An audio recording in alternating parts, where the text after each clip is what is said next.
Hey guys, this is OddOneGaming. This is going to be another Watcher of Realms video. In today's video, I'm going to show you my team for beating Gear Raid 1 Stage 21. I actually managed to beat this a couple of days ago, and I did it without any anti-healing heroes, right? It is a bit difficult, it is a bit tricky, but it's still doable, right? I did manage to do it with no anti-healing hero, however, it requires quite a lot of bursts. Now, the cool thing is, my account is only, 67 days in, so, if I was able to do it, I'm quite sure most people would be able to do it if you have similar gear, similar artifact, and similar heroes. Now, the most exciting thing about this team is the fact that, kind of like, I think it's on the thumbnail, the fact that one of the MVPs, or actually the MVP, is the Epic. She's just the GIGACHAD, right? She's a GIGACHAD, so Astrid is kind of the MVP of this fight, right? You wouldn't think about that. You wouldn't think that a normal damage dealer would be able to do that, especially a fighter in a fight like this. But as you're gonna see as a pre-recorded run, Astrid is the MVP of this fight, right? Have lots of damage, have lots of crazy stuff happening here.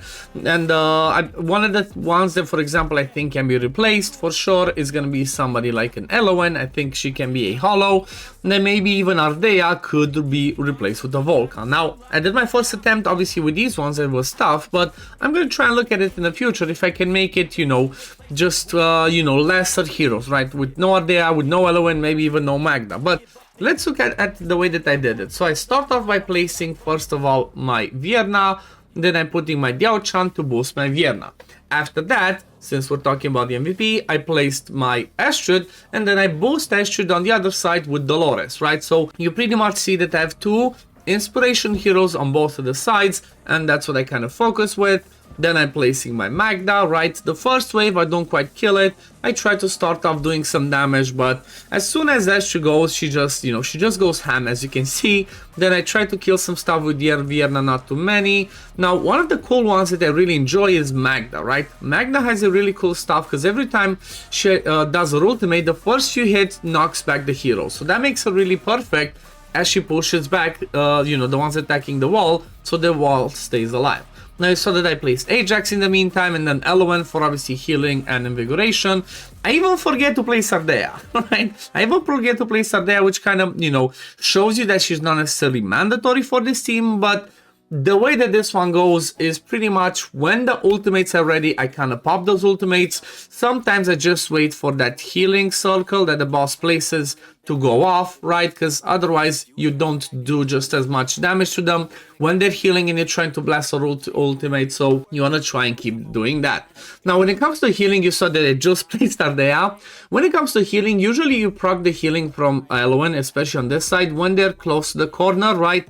But again, you'll see as soon as the ultimates are ready, just before the healing happens, I just pop my ultimates and then do that.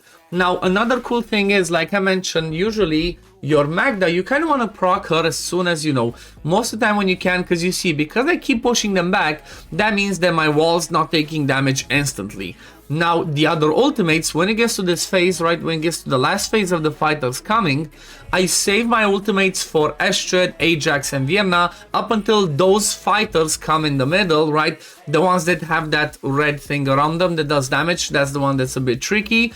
Only when they get over there do I proc my ultimates, and Vierna's ultimate I kind of wait a little bit for when the boss starts charging up that healing, because if I do it before, I might not do enough damage, I might not execute the ones that I can execute. Now, when it comes to the last ones, these big lizard fighters, you cannot execute them as they count as elites, but you see, I'm pretty much dealing really well with the wave. You saw as soon as Magda's ready, proc her ultimate again. As soon as Ajax is ready, I proc the ultimate again. Pretty much, like I mentioned, you want to do as much damage as you possibly can in between those healings. If you do, if you try to do that when the healing's happening, it doesn't work, right? Because they heal so much, they're so tanky that it doesn't really happen. Now you see that I'm waiting for the healing to be almost done, and then I do my ultimates with Astrid. She's just a monster, right? On the left side, you can see that Astrid pretty much takes care of all of it. And then again, it's like, as soon as I have the ultimate, I just spam the ultimate so I can kill them off. Just about, they just do not want to die. The ones at the end do not want to die. They're so tanky, they get lots of healing. But then again, I keep them busy with Magda, keep pushing them back. Again, same thing, proccing Dolores, and then Astrid's gonna be finishing them off.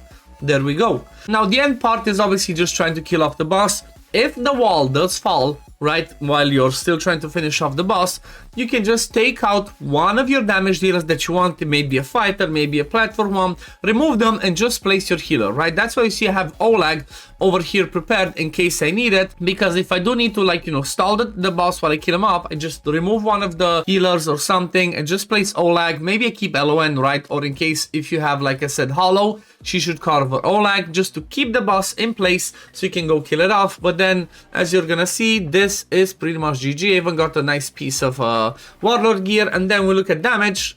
Who's at the top? Who's at the top? GIGACHAD Astrid. She even out damages my Vierna. That's crazy. Not by a lot. She does, you know, maybe because she does get a bit more damage from Dolores' inspiration. However, GIGACHAD on the other side keeps the inspiration on all the time, so the balance, the balance of the invigoration should pretty much be balanced out. But you see, Astrid is a GIGACHAD, right? She's the main damage dealer. Then second one is gonna be the Vienna. Third one's gonna be Ardea, then Ajax, and then Magda towards the end. Now the reason why Magda's actually you know, not as good is I don't have her fully skilled up. However, she provides several other things, right?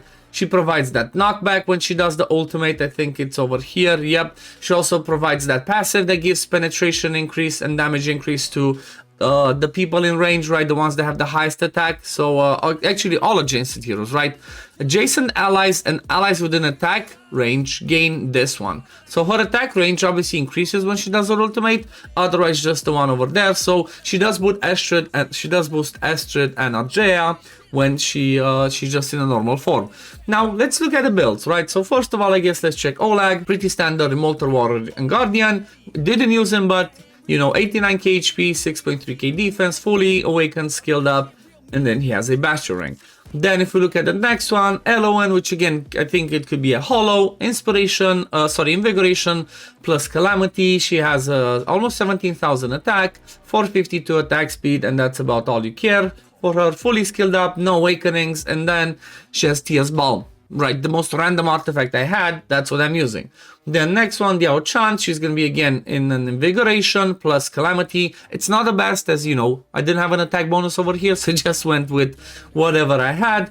Her total stats are mostly gonna care about the attack, 11,000 attack, you'd want to have more. She is almost fully skilled up, this is the one that you care about, having skilled up, so she gives a bit more penetration. Then she is awakened one, so she has that bigger range. And then we have artifact. I do have an exclusive artifact. Okay, next one. I'm gonna honestly just leave Astrid towards the end because again, she's the GIGACHAD, she's the MVP of this fight. Ardea is running a Inferno Roar plus Wicked Vengeance. Her total stats, insane amount of attack, right? 26,000 because she has really good base. Then some attack speed, 95% crit rate, 344 crit damage.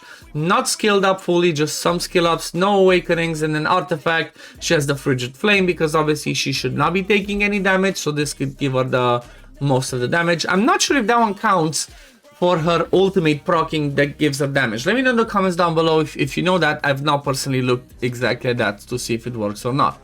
Then next one we have Vierna. She's running Soulbound plus Annihilating Might. She has almost 11,000 attack, 401 crit damage. I went high. Barely any attack speed because it does not work, right? If you read her kit, it says over here that attack speed bonuses do not affect the basic attack. She's no awakening and she does have a Tear of Twilight as the artifact. Then if you look at Magda, she has Hell's Lament with Calamity, not the highest crit rate, right? She's not perfect, she's just in leftover gear, but she does have this, right? The Cursed Cult exclusive artifact. She has her exclusive artifact, which look at these rolls. This is just insane, right? The only thing that could have made this better would be if the flat attack was crit rate or the HP bonus was crit rate. But still, it's like it works because targets knocked back by Magda will deal less damage, which means the shield will survive a bit better. Random piece at the end. She has a few skill ups, no max skill up, no awakenings, and then artifact, she has a Welling Skull. Then Ajax, he's gonna be in a Aegis Wrath plus Warlord. It's pretty much, you know, I had a gear set of Aegis Wrath. I said might as well make it with some decent rolls on it. His total stats, 16,000 attack, 260 so attack speed, 100% crit rate, 305 crit damage, which obviously is going to get more when this set is at the max. He is awakened one, he's almost fully skilled up, and then he has another Tear of Twilight. Then we have Dolores, which obviously she's in the best invigoration I have, invigoration plus calamity. She has 13,000 attack. That's all we care about. Nothing else really matters for her. Fully skilled up, awakened 5, and then she has a golden scarab. It's not a maxed one, but you know, eventually I'll get there. And then the MVP of the fight, from my point of view, the GIGACHAD herself, Astrid. Now, Astrid has no fancy stuff, no Soulbound Arcana, no Immortal Infernal Roar, no Hell's Lament, no Cataclysm. No, she's running a Fracture plus a Calamity set. Her total stats are going to be 14, almost 15,000 attack, right? 14,700, 463 attack speed, 100% crit rate, and then 308 crit damage, which obviously she gains more crit damage, 45 from this, and she's going to be 100% HP. But the key thing about Astrid is to make sure you always have some attack speed on her, right? Because all of her kit revolves around this passive that can make her proc another hit, right? Has a chance to do 2 strikes in a row. Then this one that gives her some defense reduction, and then obviously the ultimate that makes her do crazy AoE damage that increases her attack speed, and this one proc with the passive makes her just hit a lot like you saw, just like a crazy person, and she does insane damage. That's why she's the MVP of the fight, right? So Gear Raid 1 stage 21 has been done with no anti-healing, lots of burst, lots of damage, but it's possible, right? Again, you do need some decent gear, you do need some decent heroes and some decent artifacts, but I do believe that if you try to do the same thing but you don't have, you know, just about the same heroes, do the replacements that I said, try to get better artifacts, right? If you can max the artifacts, that's gonna be better. Like I mentioned, instead of Elowen, you can use Hollow. Instead of Ardea, you can even try with a Volca or Eris or whoever else you have as an AoE fighter over there. Then Vienna, obviously is Vienna. Magna, same thing, whoever's your next best fighter. Ajax, if you don't have Ajax, you can go with the Comet. You know, pretty much your best AoE damage dealers.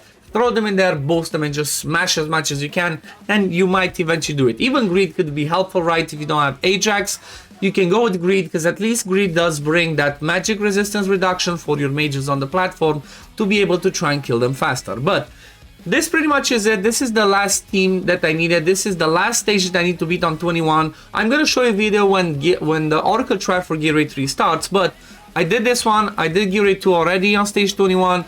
And then I also managed to do stage 21 on Gear Raid 3. But like I said, the video on this one's gonna be in a few days, right? After this one finishes, so after the Lost Legacy finishes, 4 days for this, 4 days for Gear Raid 2. So in about 8 days, we're gonna see my Gear Raid 3 21 team with nothing too crazy heroes. But thank you for watching. As always, if you do enjoy my content, don't forget to like this video, subscribe to the channel to see when I upload next, and I'm gonna see you on the next one. Peace, love, take care, everyone.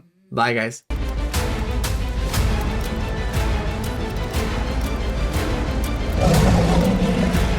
Hell hath no fury like a mother